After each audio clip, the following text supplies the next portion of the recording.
Buying a home in California, wow, it can feel like you're trying to solve a giant maze, right? You've got contracts, inspections, loans, but right there in the middle, holding the entire deal together, is this thing called escrow. So in this explainer, we're going to grab the map, California's own laws, and walk through that maze together to see exactly how it works and how it protects you. Okay, so here's our game plan. First, we'll cover the big question. What even is escrow? Then we'll walk through all the key stages, from kicking things off to finally getting those keys. And, most importantly, we'll dig into the safety net that's built right into the system to make sure it all goes smoothly. All right, let's dive right in. To really get what escrow is, we first have to ask, what problem is it even for? I mean, just think about it for a second. The seller is thinking, show me the money. I am not handing over the deed to my house until I see every penny. And the buyer's over here thinking, no way, I'm not giving you my life savings until I know for a fact that this property is legally mine. It's a classic standoff. And that is where escrow comes in as the legal solution. It creates this secure, neutral middle ground. The state's financial code basically defines it as a trusted third party that holds on to everything. The money, the deed, all of it, until both the buyer and the seller have done everything they promised to do. You know, a really great way to picture it is this. The escrow agent is the referee. They aren't on the buyer's team, and they aren't on the seller's team.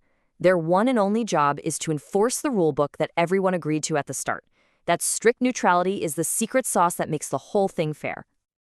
Okay, so that's the big idea. But how does this all work in the real world? Let's look at the very first steps you take to officially open an escrow. So there are really three key moves that get the ball rolling. The first one, and this is the big one, is signing the escrow instructions. That's what makes the whole thing legally binding. Then the buyer puts their money where their mouth is and submits the deposit. And right away, the escrow holder gets to work ordering a title search, which is kind of like running a background check on the house itself. And these instructions, well, they're basically the DNA of the entire deal. This single document becomes the rule book. It's got everything: the purchase price, how the title will be held, which inspection reports are needed, who pays for what, and of course the final closing date. It's all in there. So escrow is open. Now the real journey begins. This middle part of the process is where all the heavy lifting really happens on the path to getting your keys. This timeline gives you a pretty good bird's eye view. It all starts with the due diligence, inspections and contingencies. Then you hit the midpoint when the lender gets involved and the loan documents show up. And it all wraps up with the final audit, the funding, and the official closing. Now, remember that title search we mentioned? That's one of the first hurdles. It produces what's called a preliminary report, which is really a deep dive into the property's legal history. It's designed to uncover any liens, debts, or other issues tied to the property that the seller has to take care of before the sale can go through. It's all about making sure you get a clean slate. And what if the seller still has a mortgage? Yep, escrow manages that too. They'll ask the seller's lender for one of two things.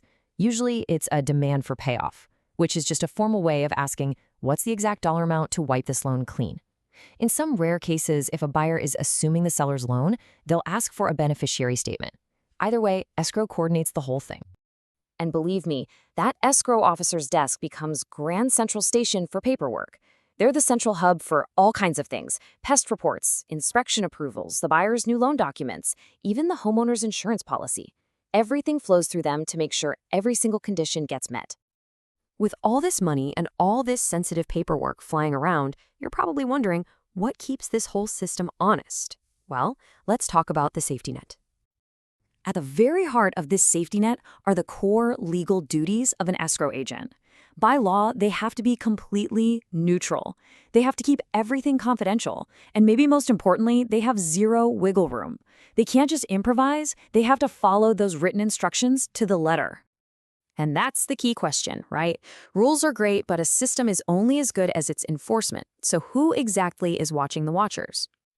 Well, for one thing, there's a financial backstop. California law demands that escrow companies carry something called a fidelity bond of at least $125,000 for every single employee. Just think of it as a mandatory insurance policy that's there to protect your money from any kind of fraud or theft. And that duty of neutrality we talked about, it is so important, it's written right into the state's official principles. This quote here says it all. If the buyer and seller get into a disagreement, the escrow agent doesn't step in and mediate. They don't give advice, they just hit pause and tell both parties to go work it out with their agents or lawyers. Plus, there's direct government oversight. The Department of Corporations licenses and regulates independent escrow agents. And then you've got the Escrow Agents Fidelity Corporation, which is the entity that provides that industry-funded insurance. So you get a two-layered safety net: regulation and insurance. All right, we've made it to the finish line. Every condition has been met, all the documents are in. So how does this whole thing officially come to a close? Well, it happens in a very precise sequence. First, the escrow officer does a final audit to make sure every penny is accounted for. Then, and only then, they authorize the title company to record the deed. The second that recording is confirmed, the funds are dispersed. Finally, everyone gets their final closing statements and documents. And let's be still clear. For the buyer, that recording step is everything. That is the exact moment ownership legally transfers. It creates a public record that basically tells the entire world this property now belongs to you, and that protects you from anyone else trying to make a claim on your title. So when you boil it all down, that's what this is. It's so much more than just a pile of paperwork. It's a highly regulated, legally defined system of managed trust. It was built from the ground up to solve that fundamental standoff problem and to protect you during one of the biggest financial moments of your life. So that leaves us with a final thought. We've gone through all the laws and procedures and documents, but when you really step back and look at the whole picture, isn't this entire process just a really clever way to let two complete strangers safely exchange a life-changing amount of money for a home? Sure, it's a system built on rules, but maybe, at its heart, it's really a system for building trust.